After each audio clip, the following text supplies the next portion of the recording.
ಅವ್ನು ನಗುತ್ತಾ ಹೇಳ್ತಾನೆ, ಏನ್ ಸರ್ ಇದೆಲ್ಲ ಸಹಜ ಇದೆ, ಇಷ್ಟು ಬೀಡಿನಲ್ಲಿ ಇದೆಲ್ಲ ಆಗುದಲ್ವಾ?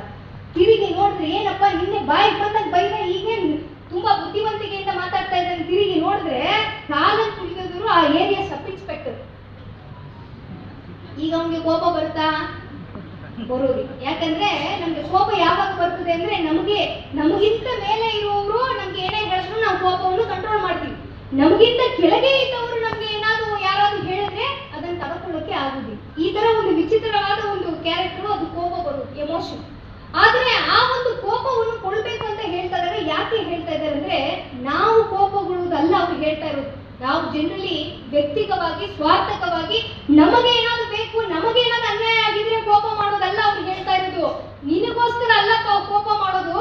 ಸಮಾಜದಲ್ಲಿ ಯಾವ್ದಾದ್ರು ಒಂದು ಅಸಮಾನತೆ ನಿನಗೆ ಕಂಡು ಬಂದ್ರೆ, ಅನ್ಯಾಯ ಕಂಡು ಬಂದ್ರೆ, ಯಾವ್ದಾದ್ರು ಒಂದು ಘಟನೆ ಕಂಡು ಬಂದ್ರೆ ಅದನ್ನು ತಡೆಯಕ್ಕೆ ಆಗುದಿಲ್ಲ ಅಂದ್ರೆ ಅದನ್ನು ನೋಡಿ ನೀವು ಕೋಪಗೊಳ್ಳಕ್ಕೆ ಕಲಿಬೇಕಪ್ಪ.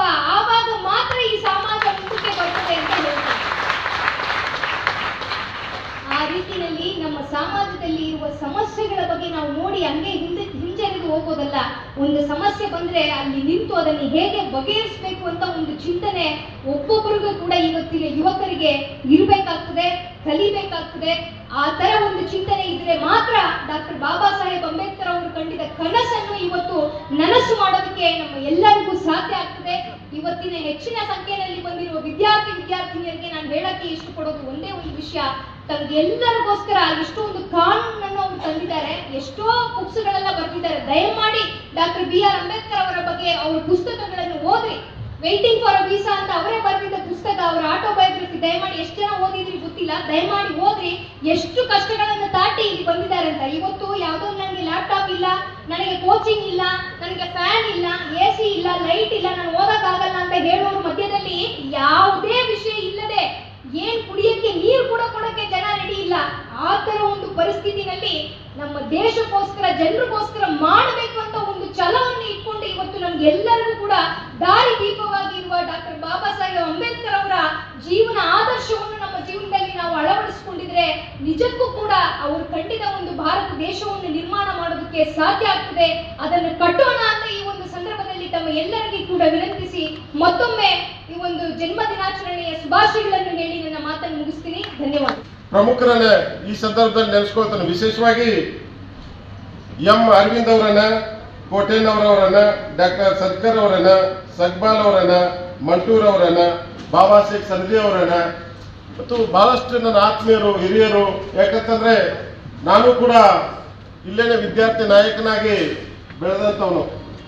ಅದಕ್ಕಾಗಿ ತಾವೆಲ್ಲರೂ ಕೂಡ ಜಿಲ್ಲಾಡಳಿತಕ್ಕೆ ನನ್ನ ಹೆಸರನ್ನ ಪ್ರಸ್ತಾಪ ಮಾಡಿದ್ದಕ್ಕಾಗಿ ನಾನು ಇವತ್ತಿಲ್ಲಿ ನಿಂತಿದ್ದೀನಿ ಅಂತಂದ್ರೆ ನಿಮಗೆ ನಾನು ಬಹಳಷ್ಟು ಹೃತ್ಪೂರ್ವಕವಾದಂತಹ ಧನ್ಯವಾದಗಳನ್ನು ಹೇಳ್ತೀನಿ.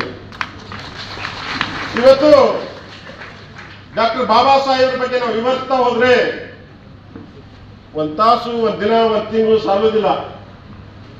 ಜಿಲ್ಲಾಧಿಕಾರಿ ಮೇಡಮ್ ಅವ್ರು ಹೇಳಿದ್ರು, ಡಾಕ್ಟರ್ ಬಾಬಾ ಸಾಹೇಬ್ರಂತ ಶಿಕ್ಷಣವನ್ನ ಯಾರು ಪಡೆದಿಲ್ಲ ಅಂತ.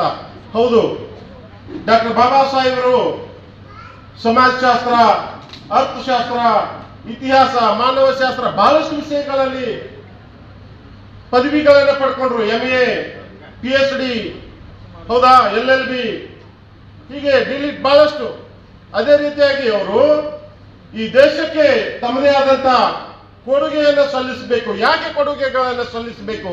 ಈ ದೇಶ ಬಹಳಷ್ಟು ಜನ ಹೇಳ್ತಾರೆ, ಬಾಬಾ ಸಾಹೇಬರು ವ್ಯಕ್ತಿತ್ವವನ್ನು, ಅವರ ಸಾಧನೆಗಳನ್ನ ಗೌಣ ಮಾಡಿ ಹೇಳುವಂತ ದುಷ್ಟ ಜಾತಿವಾದಿ ಶಕ್ತಿಗಳನ್ನು ಈ ದೇಶದಲ್ಲಿದ್ದಾವೆ.